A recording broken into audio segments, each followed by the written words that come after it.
E nós estamos de volta para mais uma conversa contigo a respeito da semiótica, né, do sentido e a significação. A conversa anterior tratou desse assunto e na edição de hoje nós vamos conversar aí sobre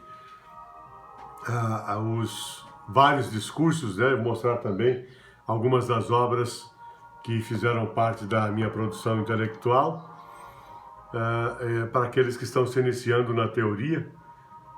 E também tem o desejo, né, de buscar o sentido de uma forma objetiva dentro do texto.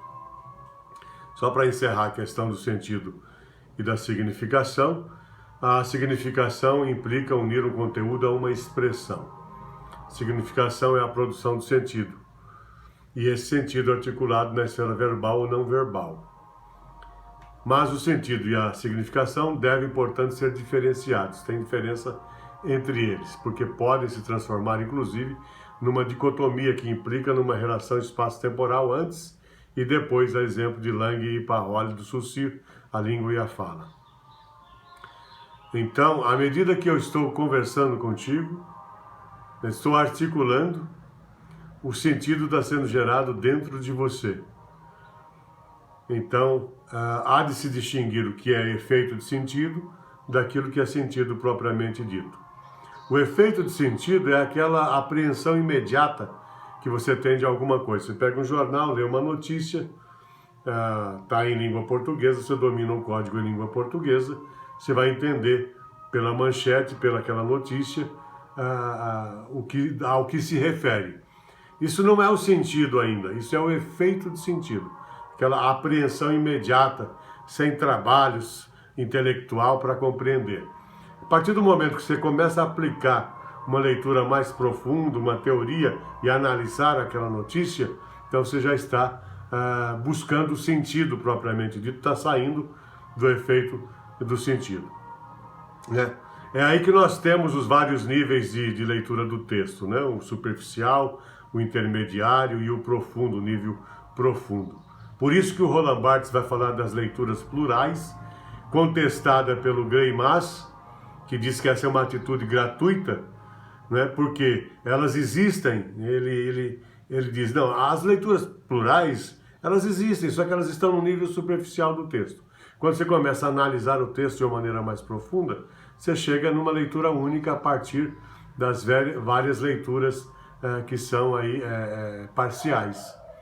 Então, como vários rios que convergem, né, e desaguam no mar, assim também trabalha a semiótica, o texto. Então não se trata de Greimas ser melhor do que Greimas, ou Greimas ser melhor do que o Barthes, ou Barthes ser melhor do que Greimas, é bobagem. Não é dizer quem que é melhor, não é essa a questão. A questão são maneiras diferentes de ver o texto. As leituras plurais, elas existem, o Roland Barthes está correto, porém o Greimas diz que está no nível superficial. A hora que você aplica a teoria de forma objetiva, né, científica, você vai, através desses vários programas de uso, chegar no programa narrativo de base.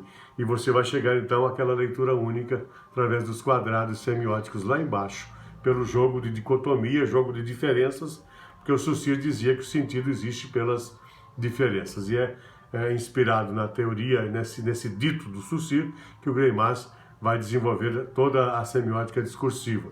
A semiótica narrativa, ele se baseia no Vladimir Prop, que dizia que os contos maravilhosos russos, na sua análise, ele descobriu 31 funções nesses contos. E ele dizia, o Vladimir Prop dizia, que toda narrativa apresenta uma falta inicial. E essa falta inicial, o Greimas vai chamar de disjunção.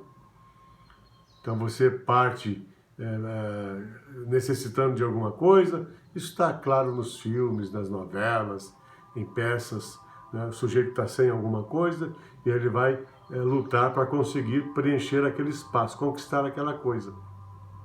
Então essa busca desse objeto de valor, que traz por trás de si um valor, não é? que o sujeito vai buscar. Nós chamamos então, nessa busca incansável, né, de objetos de valores, nós vamos chamar de ideologia dentro da semiótica do Greimas. Essa é uma conversa para uma outra aula, né, um outro bate-papo. É que a busca constante de valores, né? É o que nós vamos chamar de ideologia. Mas voltando aqui ao texto, como eu prometi, vou mostrar algumas obras, além da semiótica narrativa, que o Greimas se inspira no Vladimir Prop, né, na falta inicial dele, e a semiótica discursiva, que o Greimas se inspira no jogo de diferenças do Saussure. Você tem que entender também que existe a semiótica que vai tratar aí também do sentido. Esse é um livro interessante, olha, Corpo e Sentido, tem uma série de articulistas, foi organizado pelo Inácio Assis Silva, velho Inácio, né? Velho Inácio, saudoso Inácio. Então esse Corpo e Sentido, né? A escuta do sensível, ele vai trazer aí essa semiótica que vai falar das modalidades tímicas, né? Dos estados de alma do sujeito, estado de coisas, né? Que vão gerar estados de alma no sujeito. É uma abordagem interessante. Então, além desse livro, uns livros daqueles que são básicos, né? Que você precisa ler, são os livros do Fiorin. O Fiorin, junto com o Platão, ele escreve alguns livros. O primeiro deles é Para Entender o Texto. Além desse livro do Fiorin e do Platão, tem um outro livro do Fiorin, Elementos de Análise do Discurso. Esse não pode faltar, né? Dicionário é básico, né? Do Greimas e do Cortés. Então, você vai ter aí uma série de outros livros também, que foram publicados ao longo do tempo, e que vão trazer aí a sua contribuição. Você tem, por exemplo, os livros da Diana, né? Com teoria semiótica do texto e teoria semiótica do discurso. Se eu mostrar aqui o livro da Diana, é um livro mais didático. Isso aqui, ela aplica, né, com propriedade a teoria a textos literários. Então, o Fiorin faz a mesma coisa, junto com o Platão e nas suas obras individuais. Esse livro, por exemplo, Em Busca do Sentido, ele aplica a teoria também. E além, a diferença da Diana e do Fiorin é que eles usam vários textos, fragmentos de vários textos, para explicar os conceitos da teoria. O desafio, né, no meu modo de ver, é você aplicar a teoria num único texto. Aí, porque a teoria da verdade ela não se esgota, né? Olha o outro livro da Diana que eu recomendo também, Teoria Semiótica do Texto, para iniciantes, né? Muito interessante, é didático, bem didático. Então os livros do Fiorin e da Diana são indispensáveis. Você tem aqui também o Luiz Tati, com Musicando a Semiótica, que eu já falei desse livro antes. Você tem aqui o Ivan Lopes, né, e o Newton Hernandes, que organizaram Semiótica, Objetos e Práticas. É um livro também bom para iniciantes. Esse é o original, né? Tá até velhinho. Ganhei da Dávila.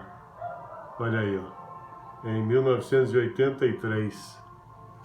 E do Silvio de Santana Júnior. Então esse é o dicionário de semiótica do Greimas, né, que é indispensável. Você tem aí os dois livros da Dávila, que cuidam da teoria da figuratividade visual. É a proposta da Dávila. E você tem também aqui a Enunciação e Pragmática do Hermann Paré. Olha aí. Você tem aqui Semiótica e Ciências Sociais do Greimas. Você tem a revista Significação. Eu tenho uma coleção dessas revistas. São os primeiros articulistas do grupo de Araraquara. Muito interessante.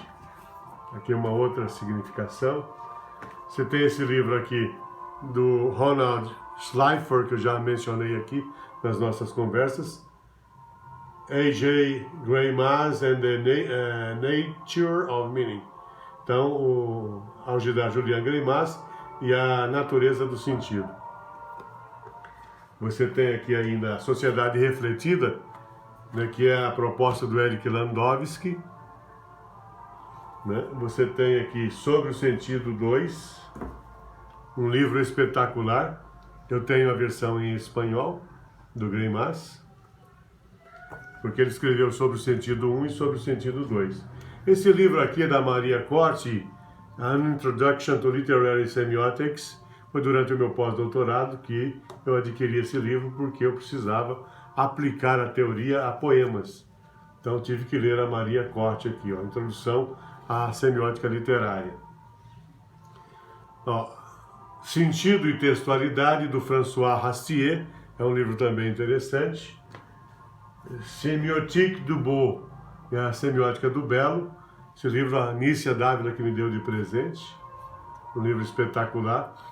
Tem um artigo da Nícia publicado aqui que ela fala sobre a síncopa dentro da música. E a síncopa, ela é verificada por mim na análise do poema O Retrato da Cecília Meirelles, que está para ser publicado pela Revista de Semiótica Americana. Você tem aqui o Jean-Claude Coquet,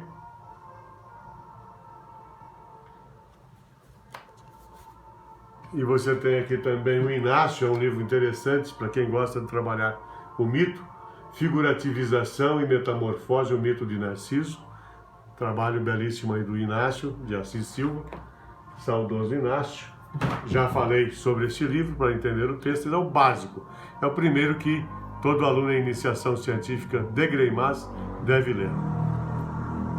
Elementos de Análise do Discurso é o segundo livro que eu indico para os iniciadores aí da teoria, que estão se iniciando na teoria, do Fiorin. Isso aqui já é para quem lê em inglês, The Social Science and Semiotic View, do próprio Greimas, Ciências Sociais. Este livro aqui, do Jean-Claude Coquet, nem todos tiveram acesso. Ironicamente, olha, é o mesmo título do livro do Fiorin. A do Fiorin é Em Busca do Sentido. Do Coquet é A Busca do Sentido. A linguagem em questão. É uma abordagem interessantíssima. O Jean-Claude Coquet, embora não seja muito conhecido no Brasil, ele é aquele que buscou verificar o sujeito dentro da semiótica do Greimas. A semiótica do Greimas é semiótica objetal, voltada para o objeto. Do Coquet é voltada para o sujeito. Os dois eram amigos. O Coquet participou da banca de defesa da Dávila em 87, o Greimas foi o presidente da banca. Então o Coquet tem uma sacada interessante na defesa de que o sujeito ele vai até entrar em conjunção com o objeto. Então é interessante essa busca do sentido dele. Ele apresenta com a teoria do sujeito, o Fúgios, ele coloca o Fúgios como uma pegada nova. É um livro interessantíssimo, fala sobre o acontecimento de linguagem, enfim. Há aqueles que criticam a tradução, que a tradução não foi muito feliz, aqueles que traduziram, mas é um livro muito bom para aqueles que gostam de abordar não só o objeto, mas também o sujeito. Teoria do Sujeito, do Jean-Claude Coquet. Semiótica do Discurso, do Jacques Fontanil, E você tem aqui também esse outro livro, Semiótica Narrativa e Textual. Você tem aqui aquele livro que só tem a capa aqui, Maupassant, Semiótica do Texto Literário.